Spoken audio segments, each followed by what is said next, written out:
I'm going to go after a quantity, or I'm sorry, reverse that. I'm going to go after a quality approach, not quantity. And I think in our business, and it makes a lot of sense.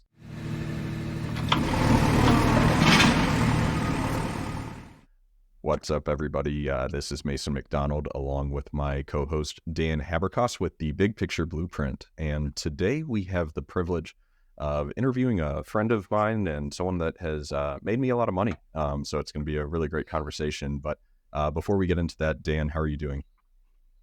Well, Mason, I'm in Park City, Utah, riding some of the best snow of my life. But my Airbnb's furnace has gone out, so I'm a little bit cold. So overall good, but looking forward to having heat again soon. Nice. Yeah, I mean, that happens. That happened to my acquisition manager. I had a call with him yesterday, and he was wearing full ski gear because his house was 35 degrees. So stop complaining. You're at least right now. Yeah, no, man, all is well. Business is booming, and excited for today's conversation. Heck yeah. Awesome. Well, without further ado, today we have the privilege of interviewing my friend and one of the best realtors I know, Loren Talley. Loren is the owner and broker of Big Mountain Realty in Pagosa Springs, Colorado. He moved to Pagosa from the Dallas, Texas area to seek a more relaxed lifestyle, which I totally get. It's one of my favorite towns. And prior to being in real estate, Loren was in the restaurant industry where he oversaw store management teams and over 1,000 employees of restaurants in the Dallas area. But Loren, you can tell it better. How are you doing today? I'm doing well today. It's really cold where I'm at here in Pagosa, but the sun is shining, so it always seems to keep it bearable and beautiful. Awesome. And so you were in the restaurant industry in Dallas, and you moved out to Pagosa in 2018, and you were not a realtor. You had no experience in real estate at that point in time, right? Correct. No experience at all. The only experience I had was watching my mom do it for about 20, 30 years before I got into it. That'll give you something. So what made you decide to become a realtor? I think the biggest thing was freedom for me, and that kind of rolled right into why I moved into Pagosa in the first place. Being able to form my schedule. I have 2 kids, and I'm a single father as well. So having that freedom of schedule and mobility, kind of creating my own story and business, I guess, was the main reason. So, yeah, I think that's whether it's realtor or investor, I think that's one of the main motivations for all of us. But Pagosa Springs is a small town. There's 2,000 or 3,000 people that live there. Whenever you kind of moved into that, what do you feel like was one of the biggest challenges of just becoming a realtor out there, of understanding the knowledge, like beyond the freedom aspect? Like what led you to make that decision? What did that transition really look like? Yeah. So when I moved here from the Texas area, it was a definite change. You spoke to the amount of people in town. So in town, yeah, there's a couple thousand people. Countywide, I want to say it's about 12 or 13,000. So it is a very small area. And that transition was purposeful, once again, to slow down life, live a little bit more relaxed. But then when it came to the real estate decision to get my real estate license, once again, that was for the freedom and to have the schedule. But I realized that in a small town, I was really going to have to, I guess, put myself out there in a way that, really connected with people, and to overcome that smallness. And quite frankly, I didn't have a sphere here. Realtors talk about tapping into their sphere and their family and their friends, and make sure you send an email every month to all of them. And I didn't, it was zero. That was the amount of people I had in my database. So, really kind of hitting the ground, putting myself out there so people can not only see my face, but, make a connection. There's really something to be said for making a connection with people as far as face-to-face goes. And this was kind of happening really during COVID time. When COVID had really started was when I officially kind of got my license. And so that really parlayed itself into what really was kind of needed at the time to operate a business. So. Interesting. So, Loren, a question kind of along with all that is, did you start with land, or how did you end up in land? most people, most realtors, it's all about houses. So that's a pretty Right. niched asset within real estate. So how did that come about?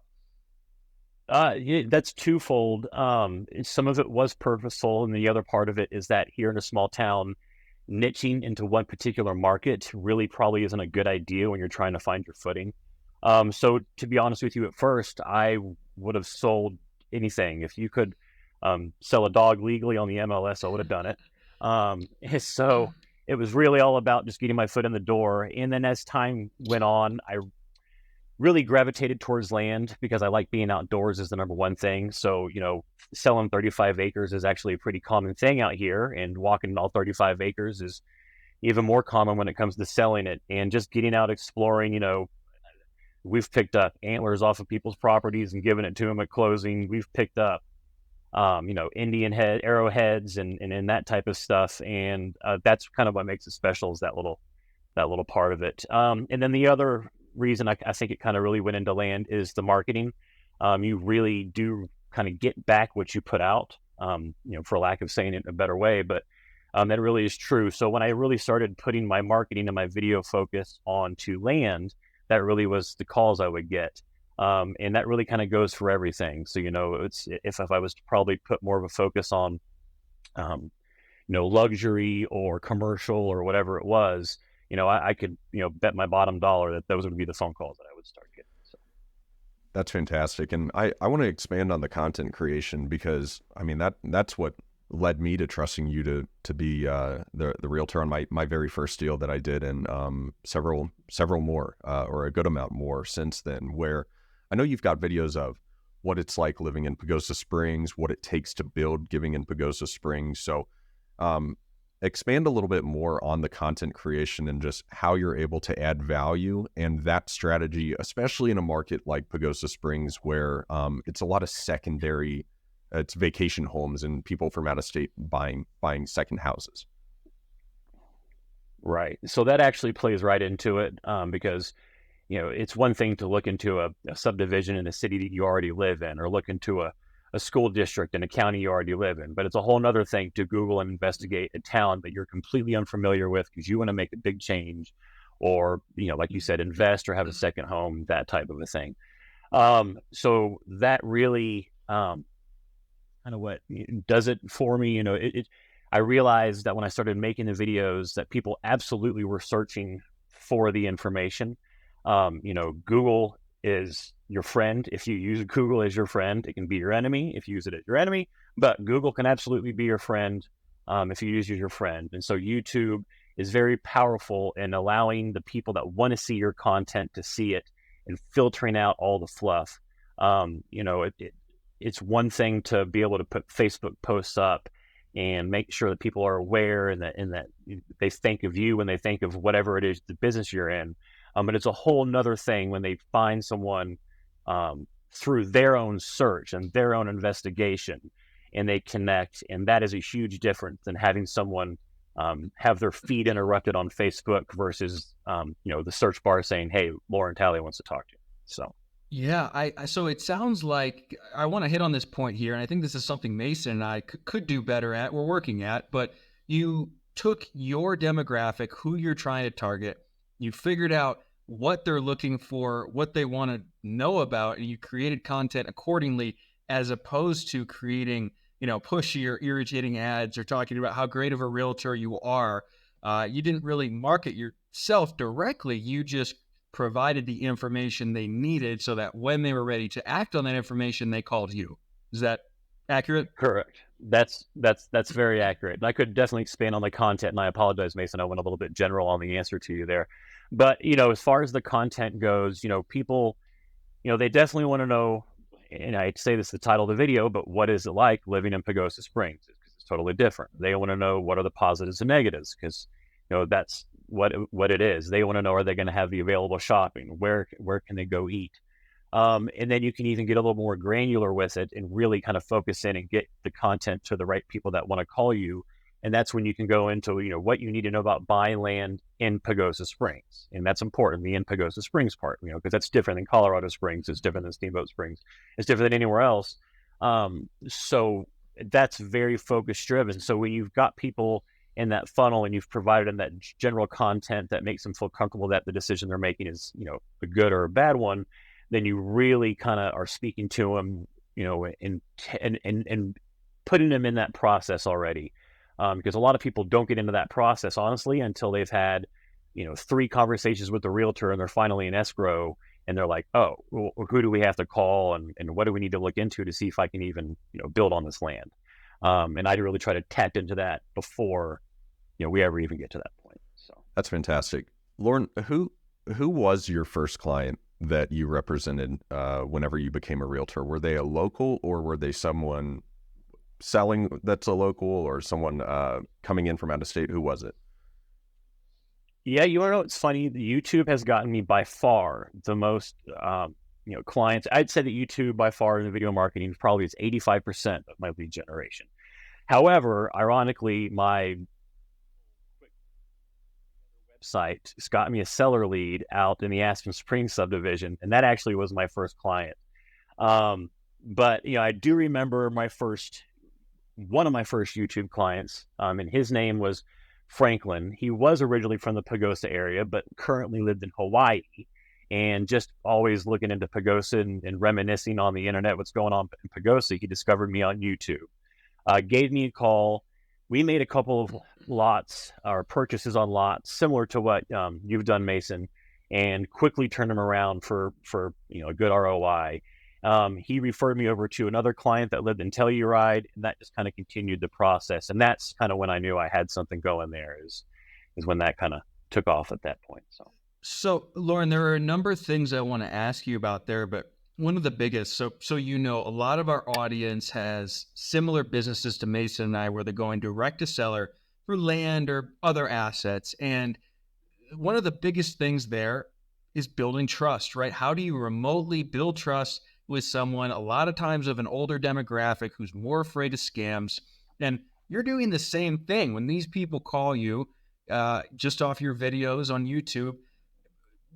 Beyond the familiarity that they already have just from seeing you in your videos, what do you do? How do you get past that initial barrier so that you're having an honest conversation and they know that you're someone they can trust to do business with? A lot of that actually takes care of itself in the videos. And hey, that really is the best answer. When I get a phone call from someone and we're at that point where they've called because they've seen my videos, I'm almost maybe over assumptive about the fact that I'm going to do business with that person. If someone calls me from what it would be a homes.com lead or something like that, then yes, there's a lot of that. Hey, this is what I've done. Please take a look at this, by the way. And I'll actually use YouTube in that scenario, as I'll tell someone that found me through another means to say, hey, by the way, in between now and when I send you the information you requested, go ahead and go to Living in Pagosa Springs on YouTube. And that way you and I, you can, put a face to the name and you can feel more comfortable with me. And that nails it in every time. And I'm telling you what, there's a stat that the NAR put out a couple of years ago that says 85%, well, let me make sure I get this right here, that clients are 85% more likely to say yes or to hire you if they have seen your face rather than talk to you over the phone. And that connection, just that face-to-face connection, is so real. And so, not that I'm trying to go around that answer, but really the YouTube part really nullifies a lot of that relationship building you have to do. And I think a part of that too is being yourself on video, right? So a lot of times you'll have people out there and they're just not good at it. And that's not me being mean. That's not for everybody. So it's real structured. You can tell they're reading from a teleprompter or something like that. And it's very, very robotic. It's almost as important to just be yourself than to have the content, because if you're yourself, then, that's all they really want to see. That connects them, and getting a little bit personal sometimes, you can kind of sometimes hint at, what you like to do or what your hobbies are, or, toss in, hey, I've got two, I'm a single father from Pagosa Springs and I got 2 kids that go to the public middle schools here. And sometimes that's all people want to hear, to be honest with you. They just want to know that you're living the real life and you're not BSing them. That's great. I mean, there's so much useful information, whether you're a realtor and an investor in some other aspect of business. I mean, video testimonial is one of the most powerful things, and that's what you've created through yourself. And it doesn't take getting on some text message list of texting every single person you know and saying, hey, please write a review for me on Google to get my Google ads up, or anything like that. Where if you look at how Gen X and millennials and Gen Z look things up, Gen X and millennials, we're more likely to go on YouTube than we are on Google. And Gen Z is more likely to get on TikTok to look something up. And so being able to have a presence there of Realtor Pagosa Springs and Loren Talley showing up at the top of it is absolutely going to establish you as an authority, whether it's for locals or for other people. But did you run into any challenges? Because I do business in Pagosa, so I know that the community is very tight-knit there and it's very local focused, of being the big city outsider coming in and starting Big Mountain Realty and getting involved in there. What kind of hurdles did you have to jump over, if any? Yeah, I'd say that the trust from the locals is probably the hardest thing to gain. Speaking numbers wise, we talked about how many people are here. So it's say there's 12,000 people in the entire county. We've got about 200 active licensed real estate agents here.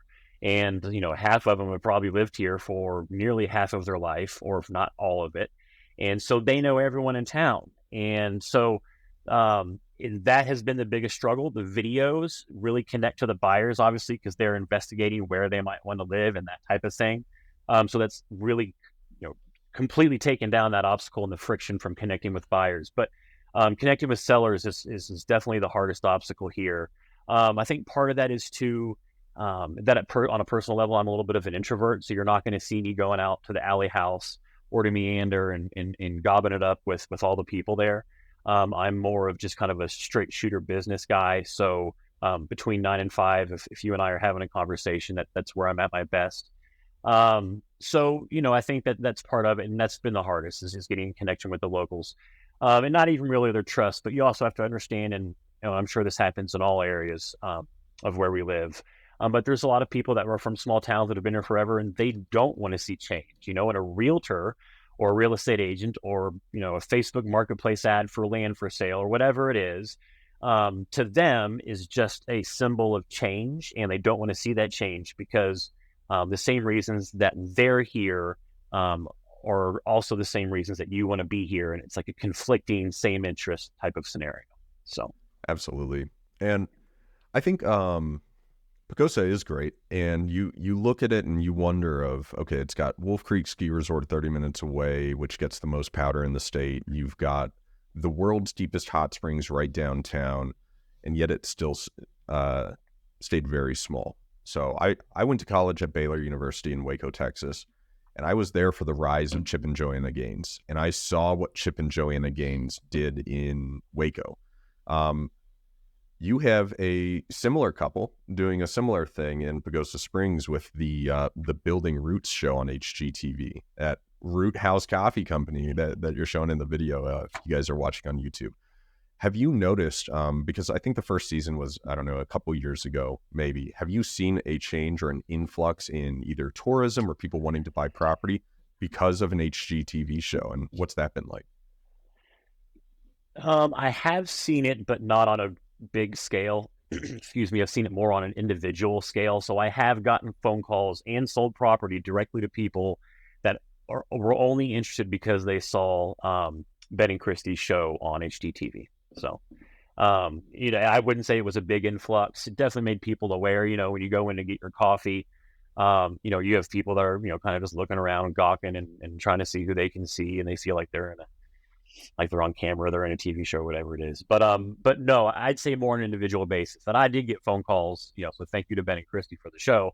But I'd say it was more on an individual basis than you could tell like on a macro town level. So Interesting. Yep. I think that probably just speaks to the size of Pagosa.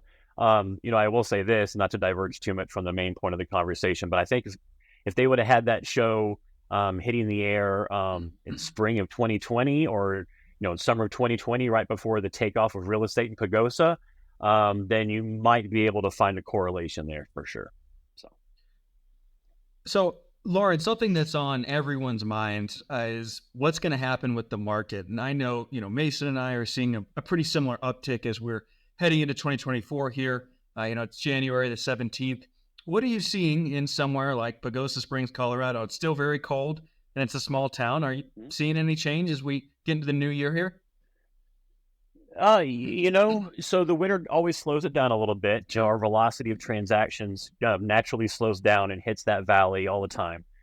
So really, you kind of have to keep your you just how do they say it? The ears to the ground, be paying attention to what's going on in trends. What people are talking about, and that type of a thing. And there's no doubt that the potential lowering of interest rates this year is getting people excited. So it's getting people to look. I can tell that on my analytics on my website, on my YouTube analytics, that type of a thing. And that's what I'm noticing just from paying attention. I have a feeling that when March rolls, or I'm sorry, not March, but when May rolls around and the snow is melted and people can get out and about, that's when we're really going to see the impact. Supply is still an issue. I think we all know that. So really, it's going to be that classic squeeze of demand and supply like we've seen the last 3 or 4 years, but it could even be at a more exponential level depending on where the market goes and where interest rates go and that type of a thing. So Loren, I have to pull out one thing you said there. You said because of the potential for the lowering of interest rates, and this, I was just reading an article on this morning, so it kind of cracks me up that you said this. So everyone is already factoring in quite a few drops in interest rates. And man, the market is not driven often by reality. It's driven by investor sentiment, by expectations of the future. And I'm afraid this probably won't affect us in our world as much. But if I was in the stock market, I think that there's more optimism factored into the price than reality right now, because there is only potential for interest rate drops. Nothing is guaranteed there. So I had to quickly make that comment. Okay. Yeah, I was just going to say, the potential's there. I would say for everyone that's involved in our business or real estate related, investor related, any of that, you really need to maybe put away the headlines the next day and be listening to what the Fed says that day when they have the meetings. And they haven't inflation to be defeated by any means. And you have MBS putting out 3 definite 100% dot plots in 2024. And not to say that I'm smarter than MBS or the Fed themselves, but there's no way there's a 100% chance of 3 interest rate drops. And the reason is, to be quite frank, is because inflation is a scary reality. And we've only seen it drop to 3.2 core. And that means the plane never landed. So people can say we had a soft landing, we had a hard landing. We never got to the 2s. The plane never landed. So that's why I think people need to keep in the back of their minds that we might not see these aggressive interest rate drops. Having said that, though, and I'm being genuine about that, but that's why I also can look a buyer in the eye and be genuine and say, hey, you might need to take advantage here and now when you start seeing these rates drop, because that might stop awful quick. Absolutely. So. And I mean, I heard the same thing this time last year for 2023. There was going to be all these interest rate drops, and it just didn't really happen. And I think it's the old saying of the best time to buy is today or 10 years ago. And I think that's going to hold true. But Loren, let's shift gears a little bit and talk more about the actual business that you're running. You mentioned that you're starting to do some restructuring in your business. Tell us more about that. Mm-hmm. Yeah. That's what I'm really most excited about right now, because I can kind of have a lot of clarity right now in my business. And really what that's having to do with is the fact that I'm going to go after reverse that. I'm going to go after a quality approach, not quantity. And I think in our business, and it makes a lot of sense, that quantity is the way to go, right? Is to make as many phone calls as you can, that as a realtor, you're told that your income is directly related to how many people you talk to about the business that you're in. And I'm starting to learn that quantity might be, or quality, I keep getting that switched up, but quality might be the way to go, and to really focus in, quite frankly, on the big fish, and I'm not afraid to say that. I will never be ashamed to say that I'm looking for big fish over small fish. So that's really going to kind of be what I focus on. And that's a general answer. The way that I really plan on doing that is really just taking your simple Pareto principle and saying, okay, look, 80% of my business is coming from 20% of these actions. So to be frank, why the hell am I doing the other 80% of the actions? And it's going to be getting rid of those 80% of the actions, really focusing on the 3 or 4 things that are really good and really make sense, and don't get distracted. And I've gotten pulled away from doing a lot of the YouTube videos over the last year or so, and that's a couple of reasons. I wanted to kind of slow my own self down a little bit. The other part of that is that YouTube is evergreen; it goes forever. So while I'm sleeping, YouTube is working. And that's part of it. But now that I am kind of taking down the business a little bit and getting rid of a lot of the fluff and focusing in on once again, the big fish, that's where I'm going to direct my marketing in my YouTube videos. So instead of me making a general video about buying land in Pagosa Springs and what you might see a video soon come out that's more about buying 35 acres and what you need to know, that type of thing, and in making small adjustments like that. And I really think that making small adjustments in your business can have huge changes as far as the result goes. And that's what I'm really focused on is what I can get rid of, where can I just make some little tweaks and changes and kind of see where that takes me. Part of that also is focusing on me and how I work. I've noticed, and I think everyone should probably do this from time to time, some really hard self-analyzation. And for me, what I realized this year is I gave myself way too much. There was definitely a little bit of a burnout factor involved.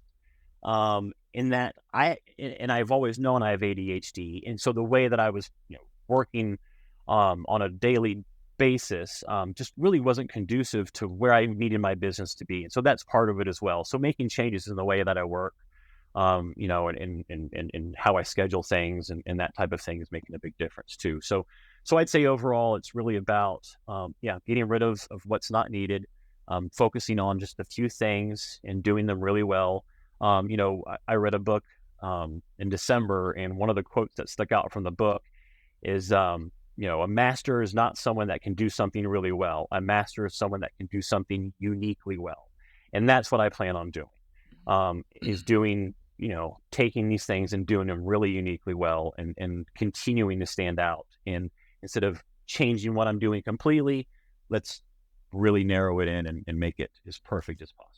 Yeah, I mean, I think everyone could go back and listen to that multiple times over. I mean, what you're saying resonates with me, resonates with Dan, and everyone. We all have that kind of entrepreneur mindset and get shiny object syndrome very, very easily. And there's so much to do. And if you can align, and we have episodes on it, and we try to drill that point home of aligning your marketing with your avatar, of what you're going after, and the more specific and intentional that you can be with it, the better. And whenever you recognize the Pareto principle in your own business of, okay, 20% of the actions that I'm taking are resulting in 80% of it, how can I double and triple and quadruple down on that? And then you start to see the Pareto principle in the more macro with the however many you said, 400 agents in a town of 2,300 in a county of 14,000, where it's 20% of the agents that are doing 80% of the business, if not even a greater ratio there. So I love to see the focus, and I think it's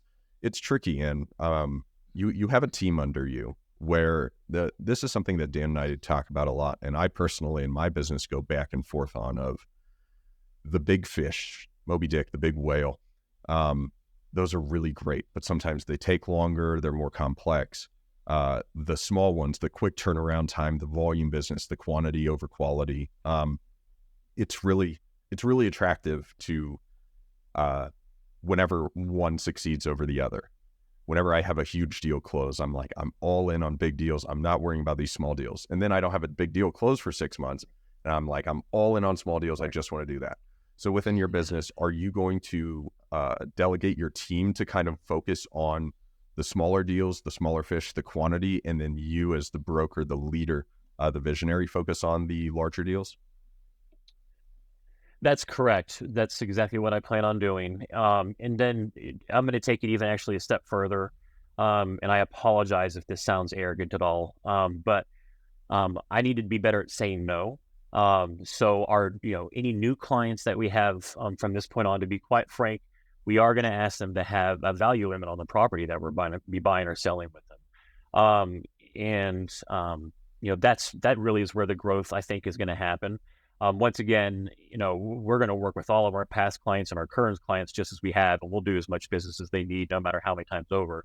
But I think where rubber is going to meet the road, not only for my business but for a lot of people, is putting those thresholds into your business, and in knowing that making a sacrifice now in 5 years could have that big payoff.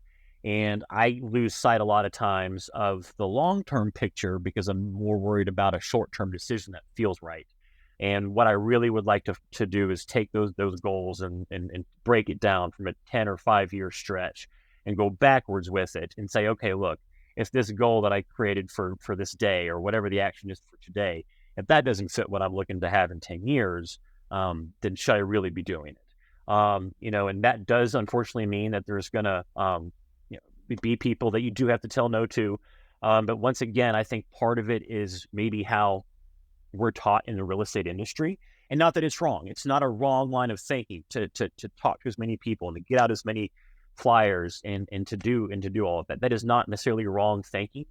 But counterintuitively, if no one else is really going to be focusing on, just a little bits that pay off big time, then maybe that's where I would like to focus. And I think sometimes it's a little bit more of a mindset thing for me too, is knowing that I've got to be doing things differently than other people to be able to envision that success. And once again, that goes back to the small town and saturated with hundreds of agents. So, Loren, there's a number of great points there, but one thing that I really wanted to emphasize, and we have a whole podcast coming out about this, it probably will have by this point, is making sure that you're not so bogged down in the day-to-day, bogged down in the 30, 60, 90-day goals, that you totally sacrifice the 5 to 10-year goals. And one of the biggest things that we have seen separate people who are very successful in the long term and who are continually moving upwards and those who are a bit stagnant is the ability to work on something that isn't going to come to fruition for years and put that effort in, even though you're not seeing the benefit from it immediately. And all the biggest goals are that way. So I'm glad you said that. That is really, really important. And real quick before I forget, what was that book? I wanted to get the book title you referenced earlier. Yeah, it's actually, I think it's on my shelf. 10x is easier than 2x. It was written by Ben Hardy and hold on one second, and Dan Sullivan. It's a great book. I'm not the biggest person on the whole, Grant Cardone 10x type of mindset on a generic kind of basis, getting you pumped up for it. But this book in particular really, it really applies it in a different fashion that I think can be helpful for people starting off a new business, or for someone like me who's looking to do a little bit of renewal inside of their business. So, okay, thank you. And then Mason, did you look like you had wanted to say something there before I? No, I think that's it's all great points. And it really is, if you're operating in a scarcity mindset, it's very hard to recognize that going after the bigger fish actually pays off better. It's easier to make 100,000 than it is to make 1,000 a lot of times. And I think people hear that and they feel like it's buzzwords and it's pop psychology and it's clickbait or anything like that. And in reality, it's right. If you're going to think at a higher level to solve higher level problems, you're going to be able to take that approach to the smaller problems, and it's going to just pay dividends in the long run. So I think that's really, really great advice to anyone out there. Yeah, and if you don't mind, Mason, I'll expand on that just a little bit more, because you mentioned the mindset. The abundance mindset obviously is the mindset that obviously that we all want, and it's for some people that doesn't click until it actually clicks. But I think a great way to think about it is, imagine you've got yourself in a position to where no longer you're operating or making any decisions off of needs. You're operating completely off of what you want. And maybe that's the best way to explain the difference between scarcity and abundance mindset. And I think a lot of people just need to hear that. It's especially right now when it's slow. There's probably a bunch of agents and investors and wholesalers and people looking to get deals done now, and they just can't because of of whatever it is.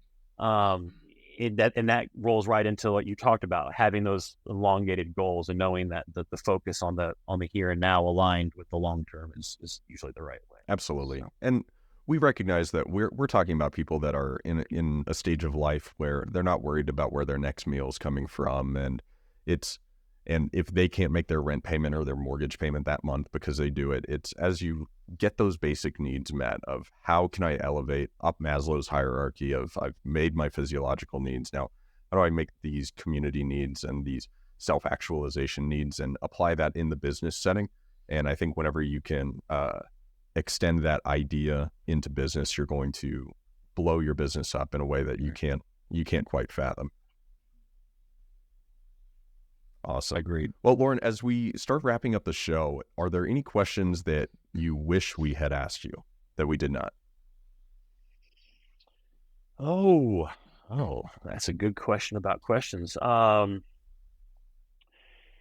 think it's important for people to recognize a difference, and I'm obviously here from a small town, to recognize the difference between smaller markets and bigger markets, or maybe even more importantly, to recognize that real estate in general is hyper local.